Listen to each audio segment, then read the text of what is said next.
Yo, what's good? I'm back with another video.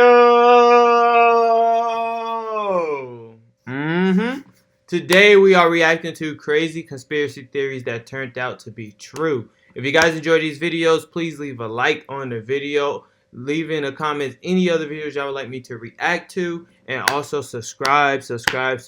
We are almost at 100 subs. And without further ado, my fault. Let's get right into this.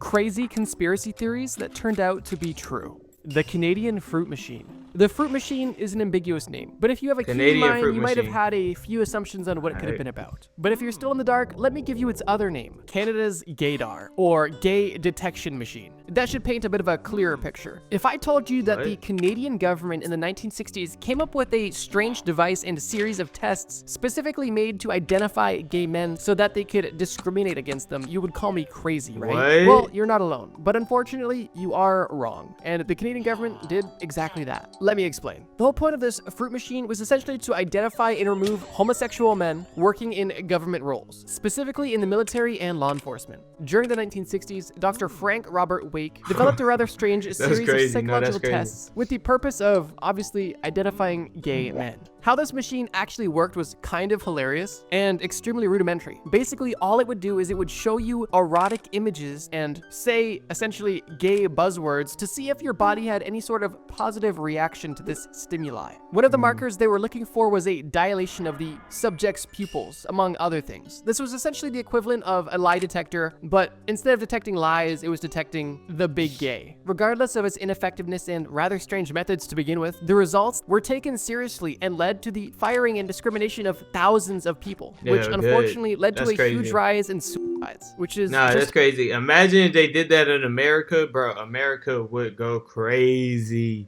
I mean, I'm sure Canada did too, but America, well, it said 1960s. I don't know. I might be tripping. I don't know. It's heartbreaking. This entire project was discontinued in the late 1960s, making this entire fruit machine fiasco very short-lived, at least relatively, but the impact was still long-lasting. On top of the jobs and lives lost, the RCMP, the Royal Canadian Mounted Police, still continued to collect files on suspected gay people for years after this project was concluded. So if you're ever with a friend and they say, "That guy's gay," I can tell because I have gaydar. Tell them, you don't have gaydar. The Canadian government had gaydar, and they used it to discriminate. Whether they were gay or not, as any little twinkling of evidence was good Nobody's enough for gonna say this that. had huge impacts. Then just sit there and awkwardly look at each other for a few minutes, and if they ask you how you knew this, you know what to tell them. Alright, I'm back. Almost flooded the house. No, I'm so serious. Let's go. Trust me, bro. I'm so serious. The gay bomb. While we're on the topic of the big gay, I have one more for you. That being the gay bomb, which was a non-lethal chemical weapon theorized by, surprise, the United States military. Okay, hold on. What's going on with all this LGBT gay stuff? I'm not trying to get canceled, but what's going on? Like, why is people making all these attractions? Air Force. This bomb's purpose was simple yet strange. It was meant to be dropped over enemy territories, spreading a chemical mixture in the form of gas that would turn enemy troops essentially homosexual. This hypothetical weapon was confirmed in a 1994 Department of Defense document, where it spoke of a hypothetical weapon designed to dispense sexual pheromones among enemy forces to generate mutual attraction. Now, initially, I thought the military application would be that the soldiers would just be too busy loving on each other to get any fighting done, but that wasn't the case. It's actually a lot less interesting. Supposedly, the entire point was to cause confusion and panic amongst these troops, reducing their effectiveness in battle. Picture this. The year is 1993. You and your friend are sitting on the couch watching the movie Sniper, which just came out, when all of a sudden you say to your friend jokingly, I bet the US government's probably thought about making bombs that would turn the enemies gay. You and your friend have a chuckle and continue the movie. However, the following year, you are hanging out with the same friend again, and instead of watching a movie, you are doing something that every teenager does, reading a Department of Defense release, when all of a sudden you see actual confirmation that the US Air Force was contemplating a gay bomb. After reading this, you're shocked, and you look your homie in the eyes and can't believe that your silly little joke was true. And in that moment, you and your friend start making out because you guys were gay. Alright, seriously though. The first two are a bit silly, but these get a lot more serious. Project MK Please, Naomi. 'cause what? As I said, Project MK, I'm sure the word ultra was the first thing that popped into your head. And that's because most people know about that crazy true conspiracy theory. And for that reason, I wanted to add something a bit different. Project MK Naomi was actually the successor of MK Ultra and was a collaboration between the CIA and the US Department of Defense. And it went on for almost 2 decades, from the 1950s to the 1970s. The entire goal of Project MK Naomi was to gain a deeper knowledge on chemical and biological warfare weapons, specifically to determine what substances would kill people and what chemicals would do what to people. Once the CIA and Department of Defense had a list of chemicals and a list of reactions ranging from irritation all the way to death, they then started focusing on unique delivery systems for these chemicals, most notable of which being dart guns, specifically dart guns either filled or having their tip coated with these specific chemicals, with one of the most famous examples being the heart attack gun, which was, like you may have guessed, a gun that shot a dart at... I heard about the heart attack gun. I watched, I think Agent had did a reaction on it. It might have been Dante. I think it was Dante. He did a reaction on this. And it was a gun that literally gave people it killed them. And they would just call it a heart attack on their death certificate and everything. So any target that would, shortly after injection, cause you couldn't detect what it was.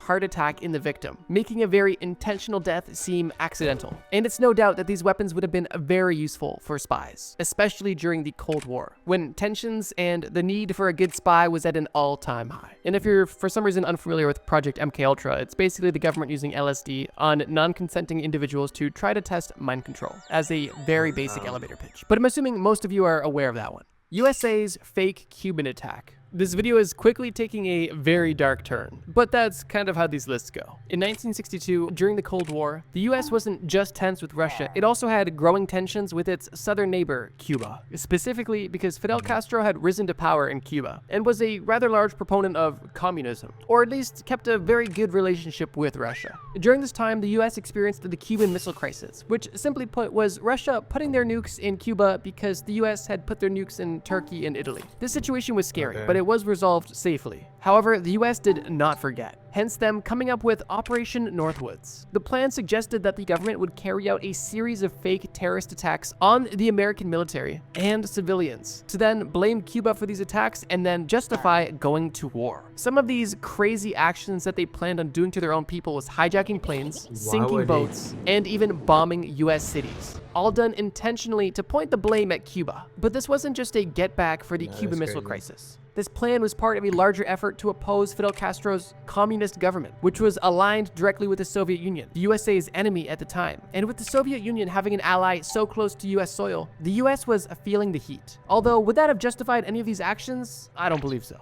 That being said, fortunately, none of these actually happened. Although it's not because the government had a change of heart and realized this was awful. President John F. Kennedy simply rejected the plan because he thought that this would cause a large-scale war against Russia, which he deemed to be too risky. Regardless though, none of these horrible attacks injured any innocent people, which is great. And nobody even knew about it until 1997, when the documents were declassified and made public. So yeah, although the government didn't sacrifice its own people in the name of war, they definitely heavily considered it, which is definitely concerning. North Korea abducting Japanese citizens. During the late 1970s to early 1980s, there were rumors spreading around coastal Japan that North Korean agents were abducting innocent Japanese citizens and taking them back to North Korea for a plethora of reasons. This rumor even gained government attention and was simply brushed off as a conspiracy theory that had absolutely no merit. That was until it was proven to be right. Between 1977 and 1983, North Korean agents were doing exactly what I described, abducting Japanese citizens from coastal cities of Japan and taking them back to North Korea for a multitude of reasons. And these people weren't your typical abduction victim. They weren't prostitutes or homeless or anybody who seemed potentially vulnerable. They were seemingly chosen at random, making this even more scary and bizarre.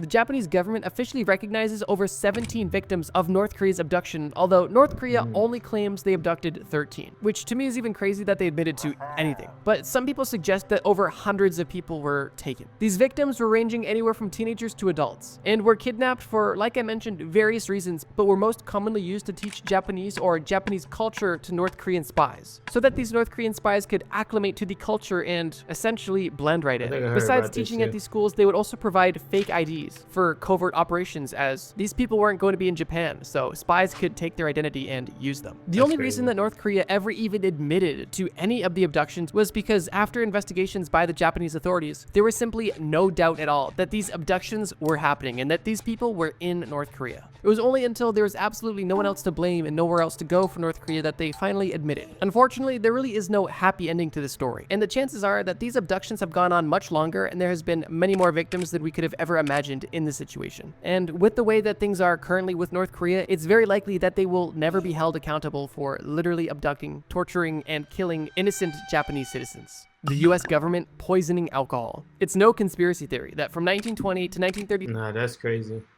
Nah, that's crazy. That's crazy work. When it's time for war, bro, they anything. It's just, it feel like everything is just every man for themselves. Crazy. I feel like Boruto right now. If you know, you know. But I feel like Boruto right now, like I haven't experienced a war. And I don't know what I would do when the war comes. Crazy. That's crazy. The US government banned alcohol, hence this time being known as the Prohibition era, as alcohol was literally prohibited. But besides passing laws and regulations to ensure that no alcohol was being produced or distributed, the US government also took a few additional steps to really deter people from consuming alcohol.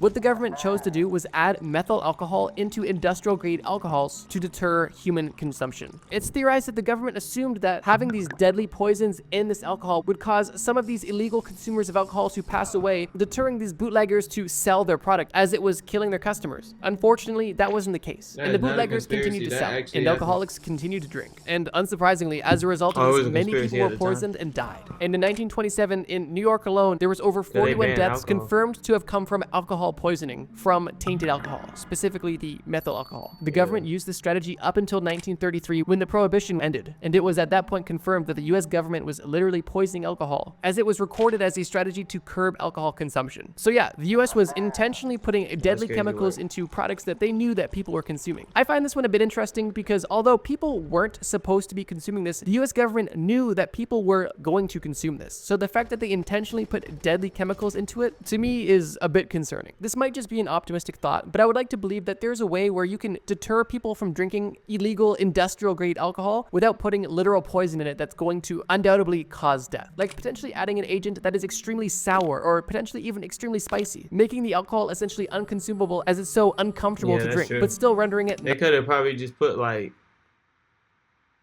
I don't know no example of what they could have put in it, but they could have put some nasty... something. Alcohol already nasty though. They wouldn't even notice. Alcohol already nasty. They wouldn't notice.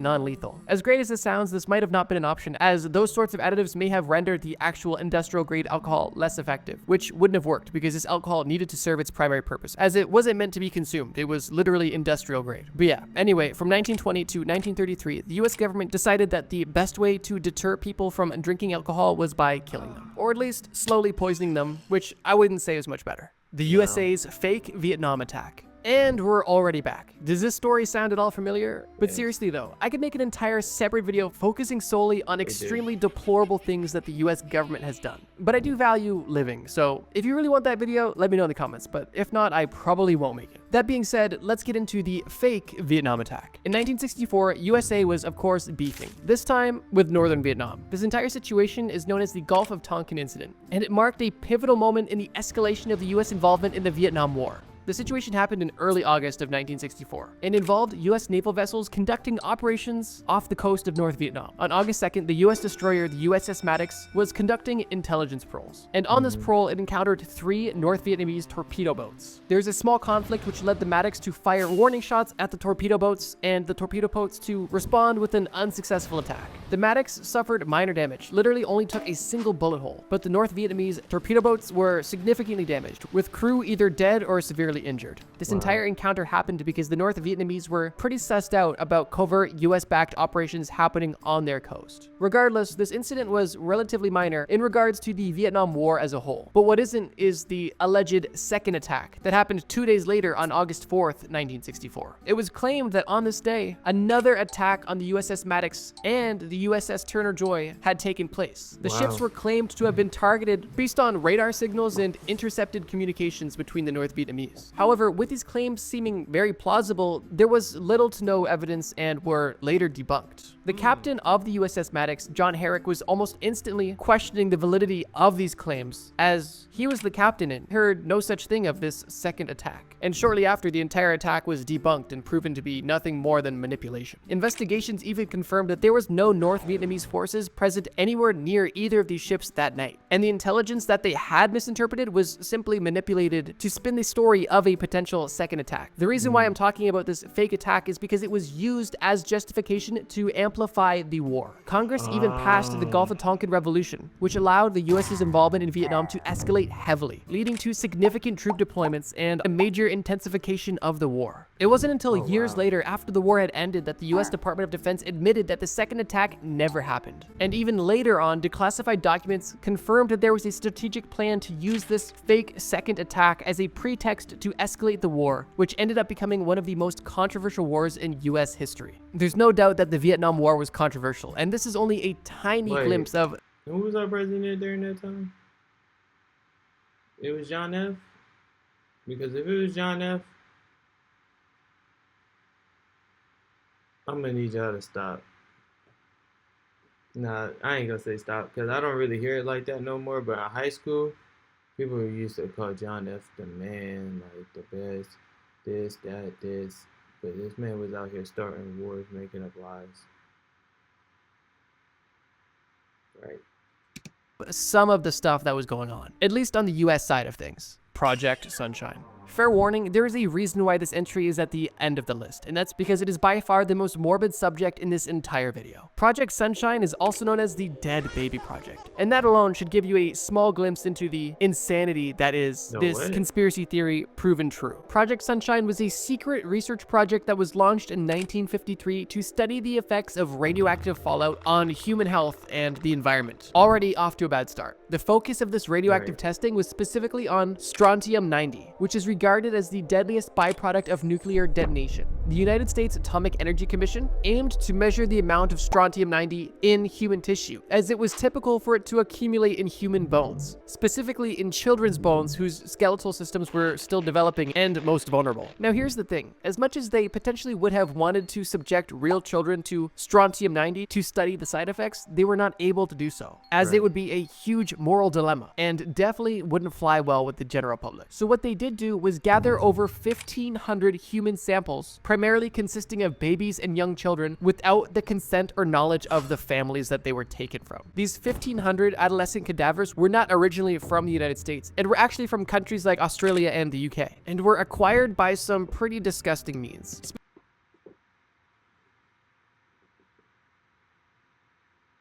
It's like the more stuff I watch like this, the more it made me want to move out this country.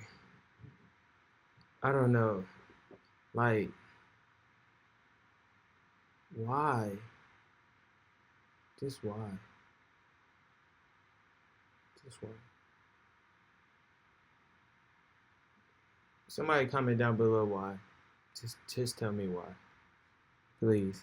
Specifically preventing parents from examining their deceased child before they were sent away for nuclear testing. Typically, these deceased children were sent in parts to not raise suspicion, as parents may notice their entire child missing, but they may not notice their child missing a leg if they are not able to view the child's body in its entirety. Like I mentioned at the beginning, this is extremely dark and honestly disgusting. The initial studies on strontium-90 only analyzed the effects on the human remains. However, shortly after, it expanded to studying its effects on natural environments, such as soil, grass, and grazing animals, where they were seeing what the effect of this strontium-90 would be as it ascended up the food chain. I don't think it'll serve as much as a surprise that once the practices of Project Sunshine were exposed, they were met with widespread outrage and even resulted in a stricter ethical standard when it came to scientific research, specifically those involving human subjects, dead or alive. It literally sounds like something your crazy uncle would say at Thanksgiving dinner. Hey, can you pass the potatoes? Yeah, here you go. Oh, did you know that in the 50s, the US government was actually essentially stealing dead children from overseas and using them to test the dangerous byproducts of nuclear fallout?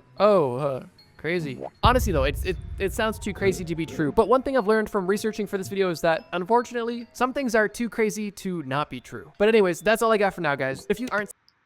Alright guys, that's the end of the video. If you guys enjoyed it, please leave a like on the video. Leave down in the comments any other videos y'all like me to react to in the future. And subscribe. We are almost there, guys. We almost there. See y'all in the next one.